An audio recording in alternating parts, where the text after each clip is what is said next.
Hello everyone. तो आज हम डिस्कस करेंगे बहुत इंपॉर्टेंट हिस्ट्री, पॉलिटी और जियोग्राफी के मिक्स्ड क्वेश्चन जो आने वाले सभी एग्जामिनेशन के लिए बहुत ज़्यादा इंपॉर्टेंट होने वाले हैं। और यहाँ जितने भी एक्स्ट्रा क्वेश्चन बनते हैं उनको भी हम डिस्कस करेंगे।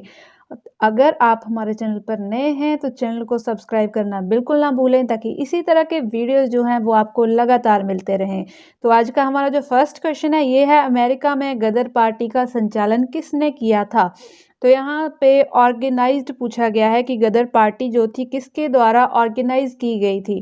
तो ये ऑर्गेनाइज की गई थी लाला हरदयाल द्वारा। ऑर्गेनाइज इसलिए बोल रही हूँ क्योंकि इसके अध्यक्ष जो थे वो कोई और थे। तो अलग अलग दो क्वेश्चन यहाँ से बनते हैं। पहले तो आपको ये पता होना चाहिए कब बनी थी गदर पार्टी।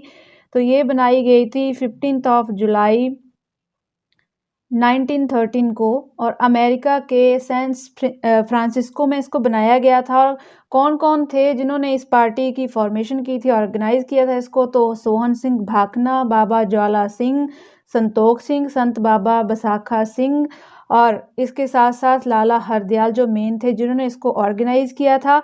और इसके अध्यक्ष कौन थे, तो इसके अध्यक्ष आपको पता होने चाहिए, सरदार सोहन सिंह भाकना।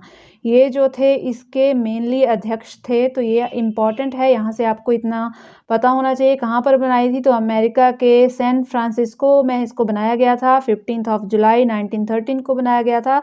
तो यहाँ से 3 से 4 क्वेश्चन आपके क्लियर होते हैं। नेक्स्ट है, बंगाल का विभाजन कब हुआ था। तो बंगाल का विभाजन सभी को पता है 1905 में हुआ था। एग्जैक्ट डेट आपको पता होनी चाहिए। तो 19 जुलाई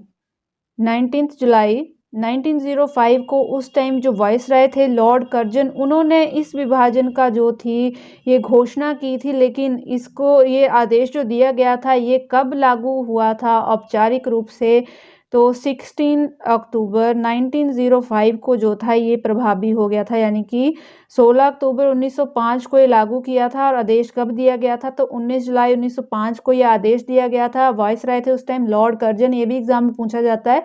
और उसके बाद क्या हुआ था 1908 में, इंपॉर्टेंट है एग्जाम में ये भी पूछा जाता है। तो 1908 में इस फैसले के विरुद्ध जो था बहुत बड़ा एक आंदोलन हुआ था जिसको इतिहास में बंग भंग के आंदोलन के नाम से जाना जाता है। और 1911 में 1911 में अंग्रेजों को जो था इस आंदोलन के सामने झुकना पड़ा था और उनको ये जो इन्होंने विभाजन किया हुआ था इसको निरस्त करना पड़ा था। तो जो विभाजन हुआ था उसको दोबारा से एक ही पार्ट कर दिया गया था, एक ही प्रांत बना दिया गया था। तो यहाँ से इतना आपको यहाँ से पता होना चाहिए। नेक्स्ट है, राष्ट्रपति की संकटकालीन शक्तियाँ किस संविधान से ली गई हैं। तो इमरजेंसी पावर की बात की गई है। इमरजेंसी पावर्स ली गई हैं जर्मन के बाइमर सिद्धांत से।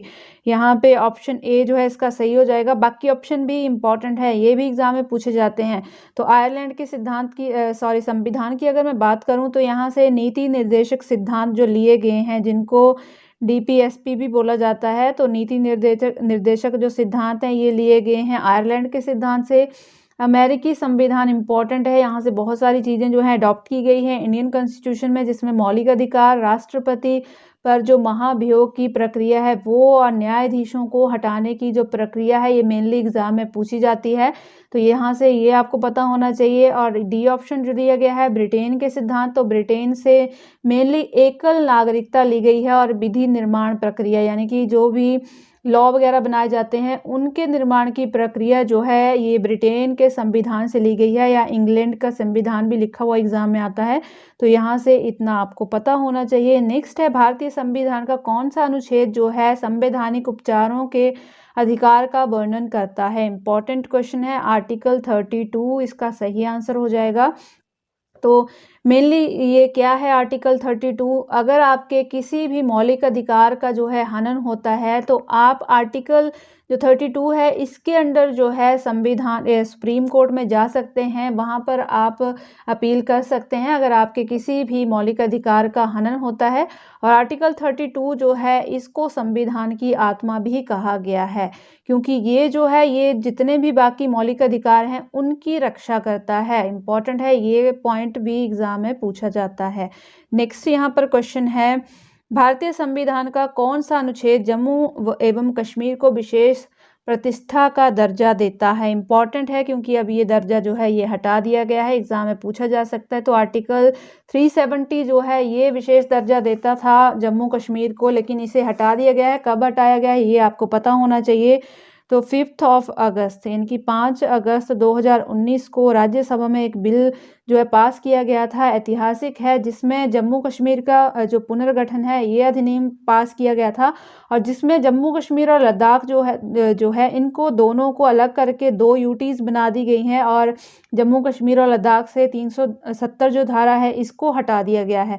तो विशेष यहाँ पर दिया जाता था, जिसके अकॉर्डिंग क्या था, यहाँ इंडिया का जो संविधान है इसको यहाँ पर नहीं माना जाता है था, और अब जो है यहाँ माना जाता है। और 356 जो आर्टिकल है, धारा है, ये यहाँ पर जो थी ये लागू नहीं होती थी जम्मू कश्मीर पर, लेकिन आर्टिकल 370 हटने के बाद जो है ये भी यहाँ पर लागू होती है।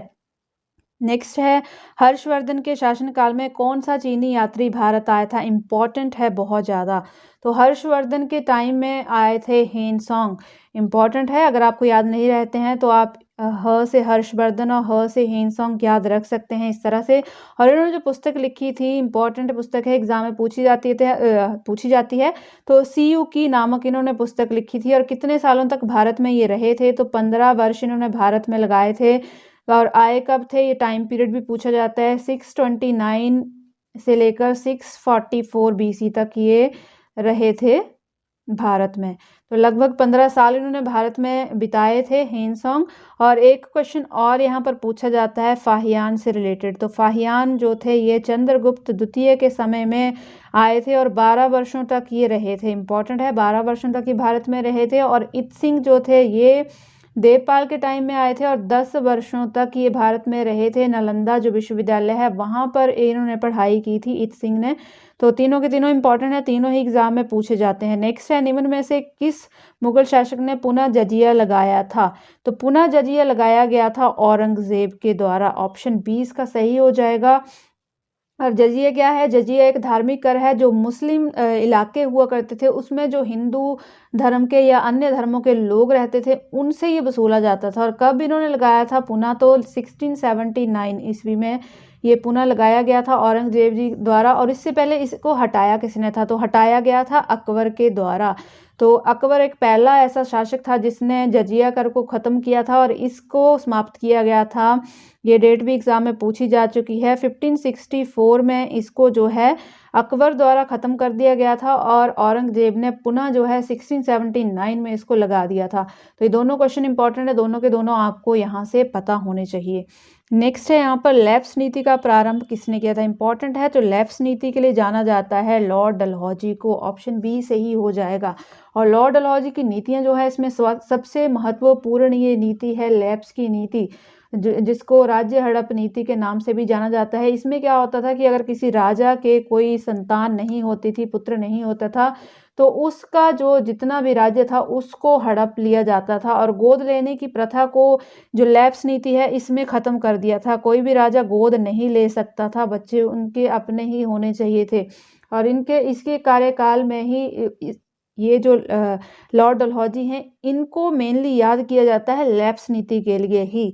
और भी बहुत सारे काम जो थे लॉर्ड डलहौजी द्वारा कराए गए थे। नेक्स्ट क्वेश्चन है, भारत का बिस्मार्क कौन था?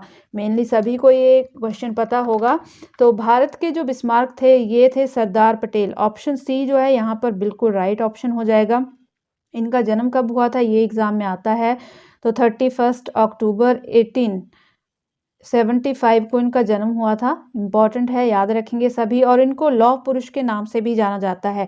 और इसके साथ साथ ये फर्स्ट जो इंडिया के पहले उप प्रधानमंत्री के रूप में भी इन्होंने कार्य किया हुआ है। इसके साथ ये भारतीय राष्ट्रीय कांग्रेस के वरिष्ठ नेताओं में से एक थे। और इनको सरदार की उपाधि किसने दी थी ये भी एग्जाम में पूछा जाता है। तो इनको जो सरदार की उपाधि दी गई थी वो दी थी बारदोली सत्याग्रह हुआ था, तब वहाँ पर औरतों द्वारा इनको सरदार कहा गया था। और इसके बाद ही इनको सरदार जो उपाधि है इससे नवाजा गया था। तो बारदोली सत्याग्रह में वहाँ की औरतों द्वारा इन्हें सरदार की उपाधि दी गई थी। नेक्स्ट है रणजीत सिंह किस सिख मिसल से संबंधित थे। इंपॉर्टेंट क्वेश्चन है। तो सिख मिसलें जो है पहले आपको पता होनी चाहिए कितनी सिख मिसलें होती हैं। तो सिख कौम में जो है टोटल 12 मिसलें हैं और 12 मिसलों में से रणजीत सिंह जो थे ये थे सुरचकिया मिसल के। ऑप्शन बी यहाँ पर बिल्कुल सही हो जाएगा। और ये चारों ऑप्शन जो दिए गए हैं ये चारों की चारों जो हैं सिख कौम की जो है मिसलें हैं। तो नेक्स्ट क्वेश्चन देखते हैं, भारत में प्याज का उत्पादन सर्वाधिक कहाँ पर होता है। तो प्याज जो है सर्वाधिक होता है महाराष्ट्र में। मेनली सभी को ये आंसर आता होगा। दूसरे नंबर पे मैं आपको बता देती हूँ। तो दूसरे नंबर पर आता है कर्नाटका, तीसरे पर आता है मध्य प्रदेश, एमपी, फोर्थ पे आ जाता है गुजरात और फिर आता है आपका बिहार। तो यहाँ से इतना आपको पता होना चाहिए। नेक्स्ट क्वेश्चन है हमारा, अरावली पर्वत श्रृंखला किसका उदाहरण है। तो अरावली जो पर्वत श्रृंखला है ये फोल्डेड माउंटेन का उदाहरण है। ऑप्शन बी यहाँ पर बिल्कुल सही हो जाएगा, ऑप्शन बी। और ये जो अरावली पर्वत है ये ओल्डेस्ट रेंज है। जितने भी पर्वत हैं उनमें सबसे पुरानी जो पर्वत श्रृंखला है ये अरावली पर्वत श्रृंखला है। और यहाँ से एक क्वेश्चन ये भी बनता है कि ये जो है एक तो सबसे पुरानी है और दूसरा ये राजस्थान को जो है 2 बराबर भागों में बांटती है। तो यहाँ से इतना आपको पता होना चाहिए, अरावली पर्वत मेनली राजस्थान को 2 बराबर इक्वल पार्ट्स में कट करती है। तो ये आज के इम्पॉर्टेंट क्वेश्चन थे जो आने वाले सभी एग्जामिनेशन के लिए बहुत ज़्यादा ज़रूरी हैं, क्योंकि बहुत सारे क्वेश्चन जो हैं वो रिपीट होते हैं एग्ज़ाम में। तो मिलेंगे नेक्स्ट वीडियो में। वीडियो कैसी लगी ज़रूर बताइएगा, लाइक शेयर जरूर कीजिएगा और चैनल को सब्सक्राइब करना ना भूलें। तो मिलेंगे नेक्स्ट वीडियो में। Thanks for watching.